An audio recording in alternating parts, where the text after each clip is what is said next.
Saya merasa aneh dengan reaksi tubuh saya sendiri. Tiba-tiba saja saya dilanda kepanikan yang luar biasa. Setahun kemudian, tahun 1987, perbuatan guru bejat itu berakhir. Perbuatan busuknya terbongkar. Dia akhirnya dikeluarkan dari sekolah dan dipulangkan ke Indonesia. Namun masalah tidak selesai sampai di situ. Kehidupan menjadi semakin berat untuk saya. Saya mengalami trauma karena saya selalu berusaha melupakan kejadian itu.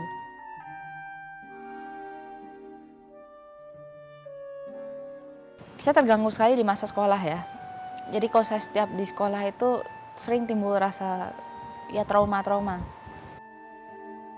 Suatu hari ketika saya mendengarkan khutbah dan suara orang mengaji, tiba-tiba saja hati saya terasa seperti disayat-sayat sembilu. Suara mengaji itu karena korelasinya adalah saya telah berdosa. Ya, kita kan diajarin kalau di agama bahwa kalau berzina itu dosa, kita masuk neraka. Nah di situ saya langsung, wah saya calon neraka nomor 1 gitu karena saya telah berzina. Saya merasa aneh dengan reaksi tubuh saya sendiri. Tiba-tiba saja saya dilanda kepanikan yang luar biasa. Semua gambaran peristiwa pelecehan seksual itu tiba-tiba saja muncul. Nafas saya terasa sesak. Dada saya berdebar keras. Saya seperti orang yang ingin menangis. Saya butuh tempat perlindungan. Saya menemukan sebuah meja. Saya masuk ke kolongnya dan menangis di situ. Sampai akhirnya ada seorang teman saya yang menemukan saya. Itulah untuk pertama kalinya saya menceritakan peristiwa yang telah menimpa saya pada orang lain.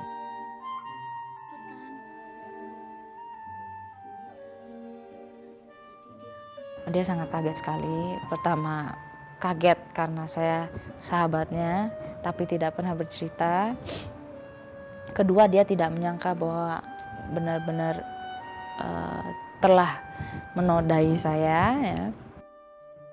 Saya seringkali mengalami saat-saat di mana saya terlempar ke masa lalu saya.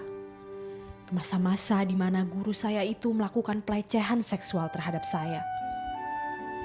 Saat saya masih berada di alam masa lalu, saya butuh untuk disadarkan kembali. Caranya adalah dengan menyundutkan rokok ke tangan saya atau memukul-mukulkan tangan saya ke kaca. Dengan harapan, rasa sakit akan membangunkan saya dari alam bawah sadar saya.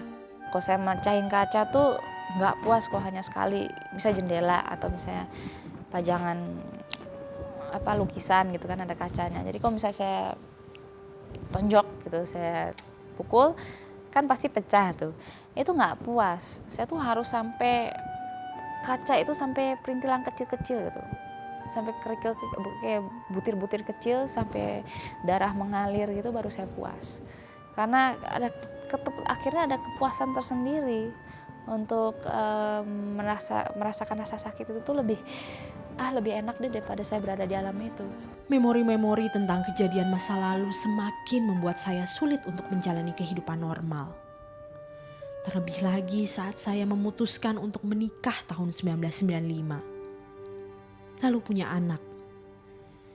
Saat sedang membersihkan anak saya selalu ingat momen ketika sang guru melakukan pelecehan terhadap saya.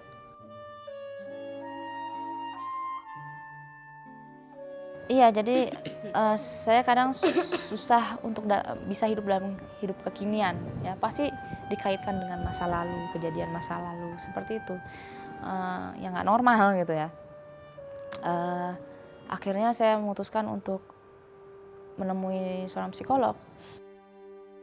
Saya juga nyaris bunuh diri karena saya merasa sulit sekali untuk menjalani kehidupan secara normal. Saya merasa beban ini sudah terlalu berat. Untuk meringankan beban saya, akhirnya saya berusaha untuk berbicara jujur kepada kedua orang tua saya. Saya pikir mereka berhak mengetahui kejadian yang sebenarnya. Akhirnya karena kebetulan orang tua saya di India, saya di Swiss, jadi akhirnya komunikasinya lewat surat. Itu sambil nulis surat tuh saya sambil Ya namanya juga pengakuan ya, buat surat pengakuan, ada kemarahan yang amat sangat. Kejadian itu membuat masa-masa remaja dan kepolosan saya hilang. Namun apa hendak dikata, nasi telah menjadi bubur.